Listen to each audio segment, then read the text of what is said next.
All right, welcome to the Entrepreneurial Edge Show, where we bring real talk, real insight, and real action for entrepreneurs who are making a difference, not just in business, but also in the community and across the world. I'm your host, Mark Parham. But before we get into today's conversation, I want to take a few minutes, just a few, to talk about something that's on a lot of our minds,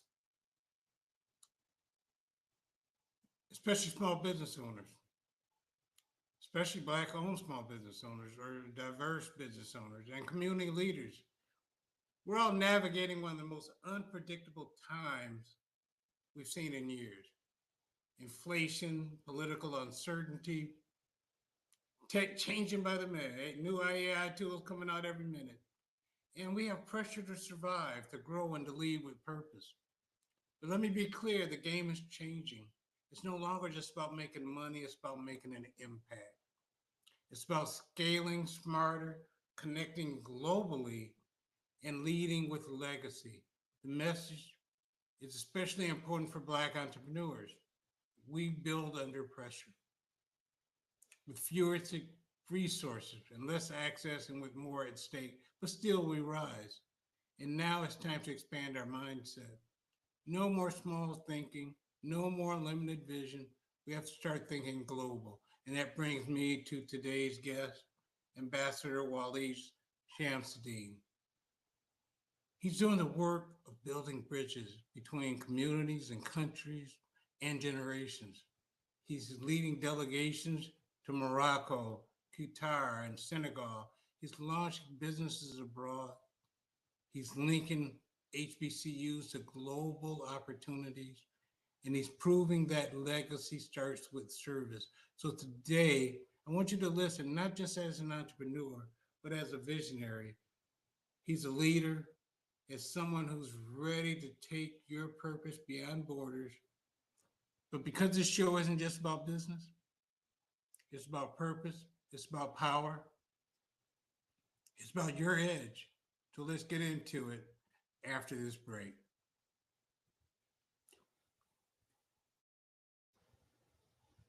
This show is being recorded and edited for posting later. We let people watch the recording session to see if there are any comments or any questions or anything. The show will be edited and posted later. So if you click the audience link, you can make comments or ask questions. If you just want to watch online, you can watch it on YouTube at Entrepreneurial Edge. So I tell you what, we're going to get into this right now. I'm going to bring in Brother Samsudeen. Mark, good evening. How you doing, my brother? I'm doing well. Super excited to be here, man. It's always a pleasure to see you, and I look Let me forward to make this sure. evening's Hold on one conversation. second. You're still coming in. You're going to need to upload. I don't hear you right now. Okay, can you hear me? Can you hear me? I can, Okay. yes. For some reason, I can't hear you. Uh, let's see here. Your mic is on. Yep, mic is on. Testing. Mike, Mark, mic check. Mark, can you hear me? All of a sudden I can't hear you.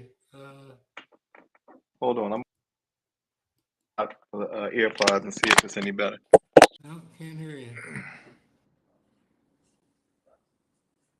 Can you hear me okay now? I can hear you okay now. All right, let's rock with it like that. Yeah, all right. So we're gonna get started here. That's why we're recording so we can have those kind of issues. Right?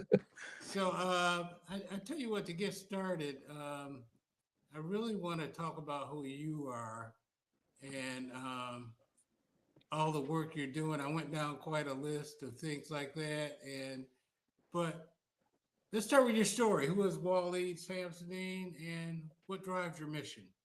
So, Mark, first of all, thank you so much for having me on the show this evening. Super excited to be here. Always a pleasure to have these conversations. We've been doing it now for a while, and I'm truly Yeah. inspired about the work you're doing in the community. So, thanks for having me. Don't age me, brother. I'm already fine old age as it is.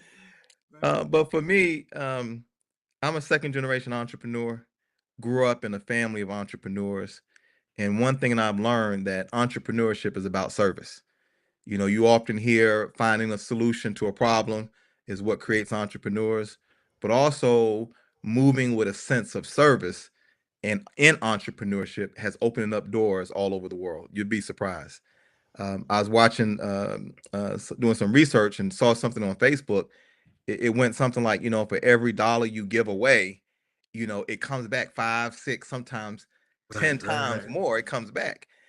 So for me, in defining who I am as an entrepreneur, I'm one who is passionate about service and just as passionate about giving back. And then I watch that reciprocal come back in the form of business success. You know, it was interesting. You said every dollar you get back, but it's not always dollar bills that we're giving. Our time is worth money. So our time we put in the thing. A lot of times people feel they always have to give financial assistance. Sometimes it's just time. That's right. You know, That's right. applying your skill. So that takes me right to the Supreme Family Foundation. What inspires you to do that work? You know, and just talk about that and the work you're doing globally with that. So to the Supreme Family Foundation was started almost 30 years ago. Okay. It was started out of a youth mentoring program that was taught entitled Youth Vibe. We were teaching kids about business and entrepreneurship and workforce development, job training. You know, this was a while back. We started on Saturdays and then we pivoted to after school programs. And we were running entrepreneur programs in the school systems in DeKalb County. We were a 21st century community learning center for years. We had wrote a grant and won a little over $1 million and hired about 35 teachers. And was really focusing on Wow. youth empowerment and youth entrepreneurship and really exposing our youth to business and entrepreneurship. When COVID hit, we did a pivot. And because of the background in the restaurant space, we started considering food insecurity. How could we feed our youth? How could we feed our seniors? How could we do emergency meals during COVID? And we changed our nonprofit from Youth Vibe to Supreme Family Foundation. That Gotcha. brought it more in line with the Yeah. Supreme brand and the work we're doing with Right, the right. restaurants. So just last year, October or so, we won another grant for $1 million to do COVID awareness around vaccines and public health. Really excited about the work we got. We tapped into the senior citizen centers and started doing COVID awareness programs all around DeKalb. And most recently, we just launched an NGO, Supreme Family Foundation Sierra Leone, so that we Yeah, could okay. duplicate some of the work we're doing in the States All right. over on the continent in West Africa. Well, since you mentioned Sierra Leone, I was going to ask my next question when you refer to yourself, and we have to refer to you now as ambassador. What does Yeah, that title mean? Tell us what the title is and what does it mean to you in the yeah. context of community and global service. Wow, excellent, Mark. You remember when I said about dedicating my life and my business and entrepreneurial ventures to service? I did a DNA test a couple years back, and it traced my DNA to Sierra Leone. And when you use African ancestry, not only does it take you back to the country, it takes you all the way back to the tribe where your lineage came from. Now, Wow. isn't that powerful? I Wow, that's realized at that powerful. moment, you know, my history, my family lineage didn't begin with slavery. We're able to jump all the way back to the continent, to the country, to the tribe. So, knowing me, I sent a letter to the president. I'm like, hey, man, All right. I'm African American. I just traced my lineage to Sierra Leone. I would love to come back to the continent and serve my country. Wow. And you know what? I got an invitation. I got an invitation to come to Sierra Leone. They said, hey, how soon can you get here? We'd love to meet you and talk about where you come from, introduce you to the village. And within about 30 to 45 days of receiving my African ancestry, um, my wife and I, we took a trip to West Africa. We went to Sierra Wow. Leone. We met the president. We met the paramount chief. They said, welcome home, my brother. Put your American passport up. You're African. And right after I finished crying, right, we went to the village, man. We went to the diamond mines. I met all the ministers. I met the kids. We had a big celebration with Wow. the African drums and the African garb and the African jewelry. And they gave my wife and I African names. Bambaga, the son of the soil, and Bambanya, the daughter of the soil, Okay, right? all right. And we had a big feast, man. They welcomed me into the village and gave me big hugs. And when I left, they said, I know you're passionate about serving, and you had inquired about being an honorary consul. But as opposed to that, we want to honor you with the highest office, the office of a special envoy, and an ambassador for trade and investment. Wow. And they presented me with diplomatic credentials, dual citizenship. I carry 2 passports now. I got named a paramount chief, and I'm able to fly throughout the world and represent my native land as an ambassador for trade and investment. Wow. So, well, my next question was exactly that. You've led delegations all over, like Morocco, Qatar, I mean, Senegal. So, what are the goal of these trips? You told me you were taking a trip. You said they pulled the car right up to the plane. Yeah, Right? yeah, Yeah. yeah. Right. So, what's the Most of the purpose of trips these are trips? around trade and investment, foreign direct investment. But I've been so passionate now about building bridges between the diaspora and the continent. I include cultural exchange, knowledge transfer, innovation, technology delegations, academic delegations. I've done probably 15 or 16 now. Honestly, I've been over 40 countries in the in the last Wow. probably 5 or 6 years, Mark. Now, tell me But this. yeah. Have you been to 40 states in the United States? Oh yeah, I've almost all 50 of the United States. Yeah. Okay, all right. Okay, all right. Okay. I love to drive, and a couple All times right. I've driven the whole country from Atlanta Okay, to all right. California. You just hit 15, 20 states at one time. But I've led delegations to Senegal on food insecurity, technology delegations to Marrakesh, Morocco. I've been to the Middle East, Dubai, Abu Dhabi, Qatar, Saudi Arabia, whether it's banking delegations or sport delegations. You'd be surprised when you look outside the United States, the amount of opportunity, the amount of access that we have as a people. The Well, banks, that's my next question is, yeah. what do you see as the biggest opportunities for us as entrepreneurs and professionals in these regions? What are our opportunities? Well, Africa is the future, and it's Okay. starting right now. There are so many dynamic things going on in the continent that as Americans, we don't even see. African Americans, we don't show up. I get questions like, how do you let the same people who oppressed you educate you? Yeah, you Now said that to pause me. on that. Isn't Yeah. that profound? Yeah, I tell What you what, it's so opportunities are there? profound. I'm going to ask you to Yeah, say that again. yeah, yeah. How do you let the people who oppressed you educate you? That should be a call to all HBCUs. They should be bursting with enrollment, educating the minds of our Black entrepreneurs and Black excellence and Black engineers, right? And building bridges back to the continent. So when you think of opportunities, they're vast: agriculture, technology, building, construction, transportation, natural resources. Where do you think all the iron and ore and the gold and the diamonds and the tanzanite and the bauxite come from? It all comes from the continent. And everybody is there except us, Mark. So tell me this, how are you helping others establish businesses and partnerships abroad? Well, first we have to have a identity of self. It's no longer about, oh, when you go to Dubai in the Middle East, have fun, and when you go to Africa, be careful, right? We have to look at Africa as not only a place to do business, but a place we can call home. So first is being educated to the possibilities. Then it's taking a trip over, going to the West Africa, East Africa, South Africa for tourism, for second homes, for investment, exploring what those possibilities look like. And then it's about how do you do business. The final frontier for us is creating multinational corporations. We've held the highest Okay. office in politics. We got all the All right. advanced degrees, doctors and lawyers and engineers. But how many of us are creating multinational corporations or trading on the New York Stock Right. Exchange or have thousands of employees with offices all over the world? We should be teaching entrepreneurship at our dinner tables, at our schools, and our institutions. That's the final frontier from us. Why can't we be the next Dangote or the next Alumalu? These billionaires that are being produced on the continent and are expanding their business interests all over the world. That's our charge for our entrepreneurs. That's our charge. So tell me, what is this award? I called you last week because I saw you're getting an award that's coming up, I think at the end of this month. Tell me about that award.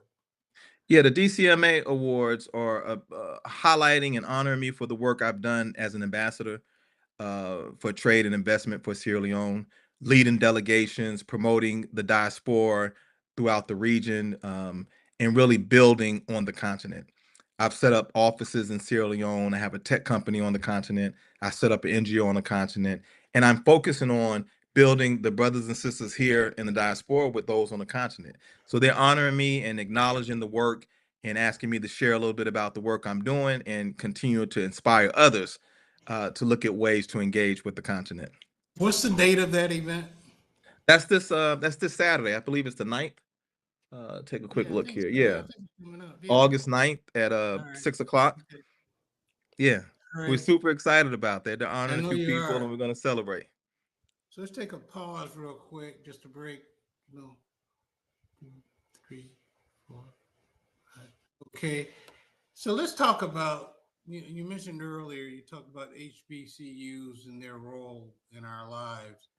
So the Academic Bridges Initiative, what are some of the things that you're doing with the HBCUs to build some of the things you're talking about with our youth and things like that? How did it start and what's been its impact so far? Well, I've traveled to several countries in West Africa, and I've had the opportunity to tour some of our African institutes. And what I realize is that there's a lack of innovation and technology on these campuses. And they're interested in partnering with American institutes. I said, quite naturally, it makes sense. If we have 100 plus, almost 109, 110 HBCUs, why aren't our HBCUs linked with African institutes for knowledge transfer, innovation, technology, cultural exchange, and distance learning? So I did a social media post on LinkedIn. I had about 5,000 people hit me, Mark. Wow. Hey, we're interested. What do we need to do? Can we go? This is my university. This is my university. I've got all these doctors. So I got invited. A bank, Barclays Bank, reached out and said, Waleed, I like what you're doing. I saw what you have online. I'm inviting you to come down and do a presentation in Orlando, Florida for the HBCU Symposium. I flew in for a fireside chat and planted a seed. Why isn't it that we're not looking abroad for philanthropists to support our HBCUs? Why aren't we connecting with HBCUs on the continent? We have drone technology, fertilizer technology, irrigation technology. They have the land and the natural resources and the farmers. Why don't we connect and use our innovation and technology to solve food insecurity for the world? And they were so inspired about the opportunities that I'm now leading an academic delegation to the continent. I'm taking about Wow. 15 people.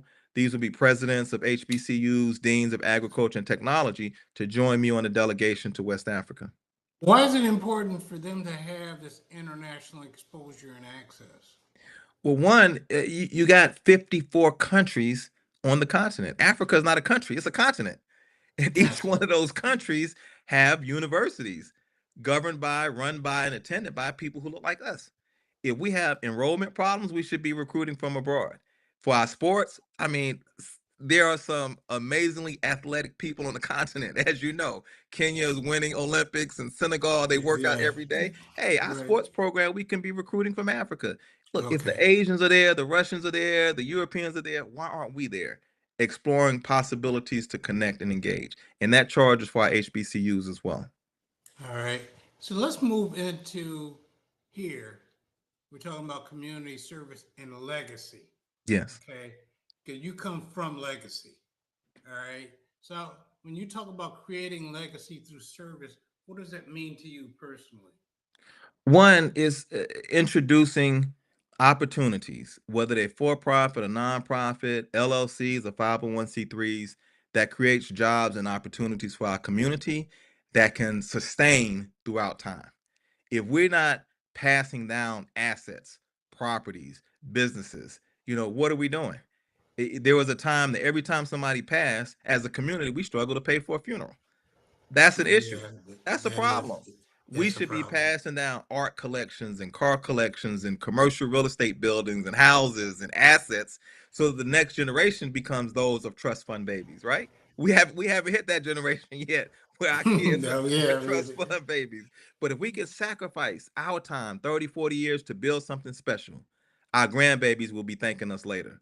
You know, Grandpa Parham, Grandpa Mark, yeah, he left me a legacy. Boy, I really appreciate it, you're right? right. You're That's what we right. got to do. That Yeah. sacrifice for legacy.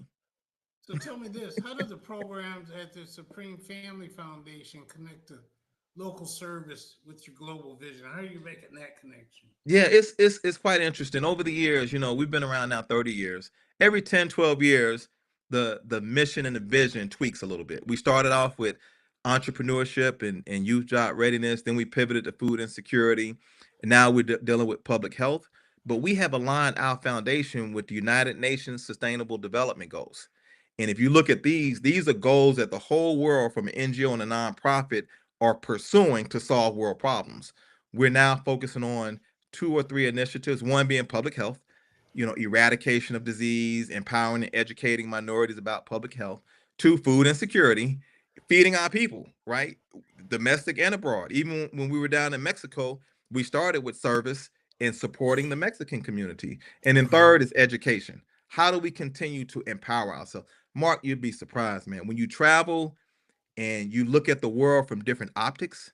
First, where you are. Second, the media outlets like BBC or Al Jazeera. You Hmm. get different perspectives on what's taking place in the world.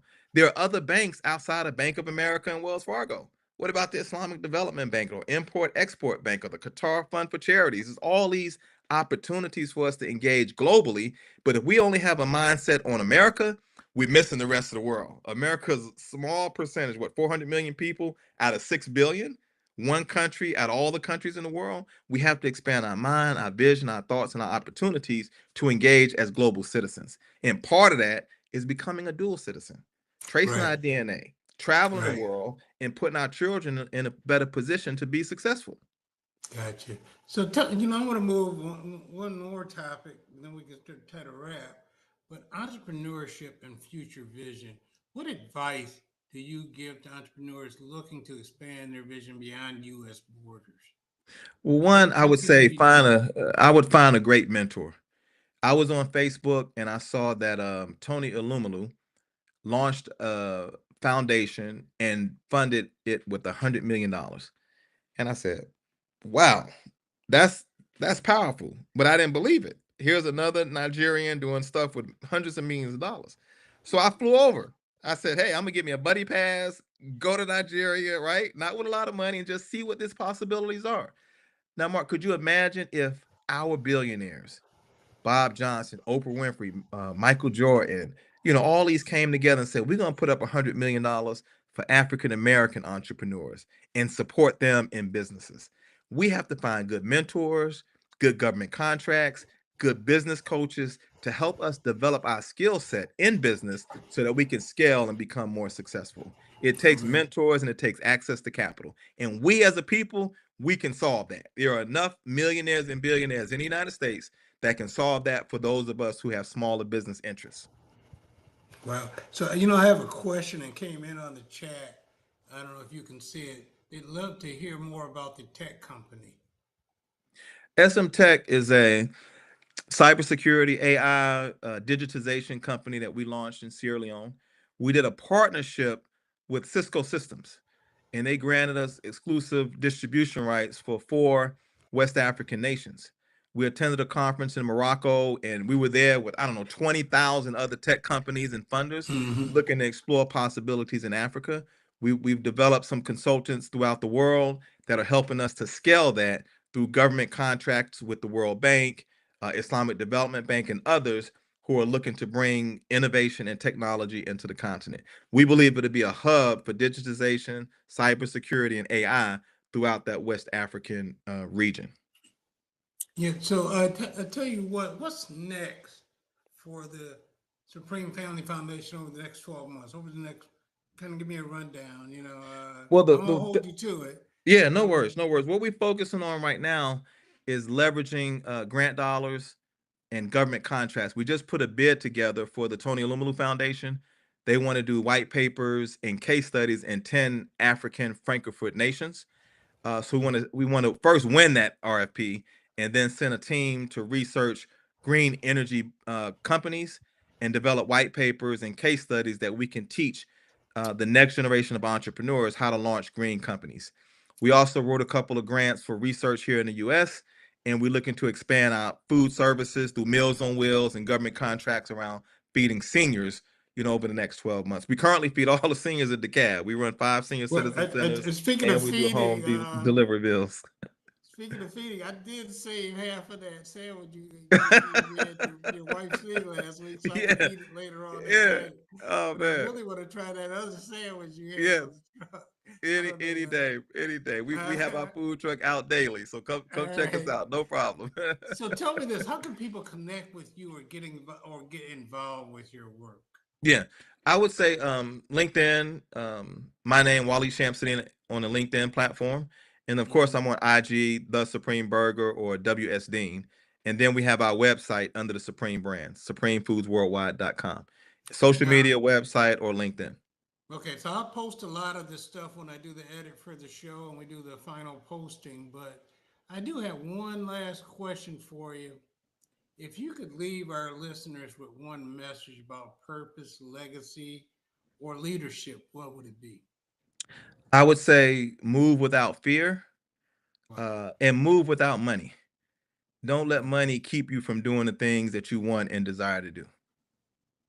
It's funny because someone had commented currency is not always cash.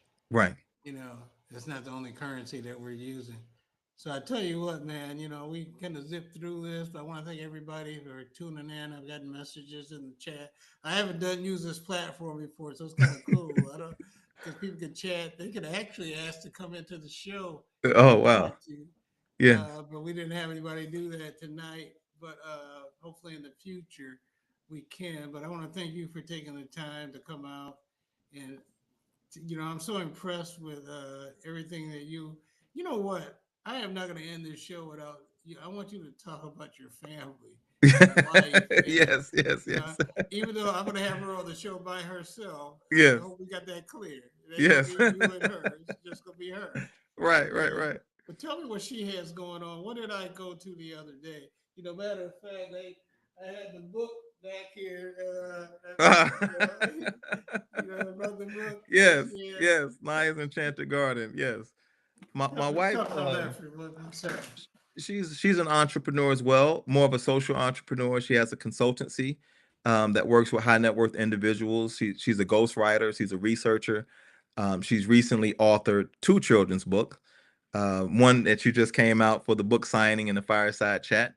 But she's a doctor as well, and she's the perfect balance to what I do, and I'm the perfect Okay. balance to what she does. So we really support each other in this space called entrepreneurship. So we're all set that I can. He did say he wanted him and her to come on my show, but I told him I didn't need him again. I just wanted her. Okay. Right, right. We'll make that Because happen. Absolutely. one of the things that was so impressive about her was that she's willing to share her pain.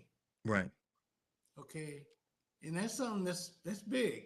Sharing your pain with the public and get up there and talk about some of the things that have been very painful in her life, and now she's overcome it and turned it into something that's helping other people. That's I right. just think That's that's right. very, very important. And a lot of us have gone through pain. That's right. Okay, and that's part of the purpose of me coming back doing my show again to share the good works that we've all been doing. And I'm so happy to be able to start it with you Thank because you. I think you may have been I know my parents were my first guests when I started the show, 8 years ago. Yes. Then I think you were next. Okay, my parents were first. I think you were Yes. next. Yeah, I'm gonna go back and verify that. Yes. But Yes. that means I gotta have them on. But my dad will start telling you how great he is. He's 92 years old now. That's you know, beautiful. That's it is beautiful. beautiful. So, Wally, I really want to thank you for taking the time to come out. My pleasure. Um, I think this is great. I'm going to stop the recording now. I don't see any other questions out here. Okay. So I'm going to stop the recording. But I want you to stay in there because it has to upload. So don't go anywhere right away, okay? Okay, no problem. No All problem. right, Thank we're you going to for this start it right opportunity. now. I enjoyed it. Okay.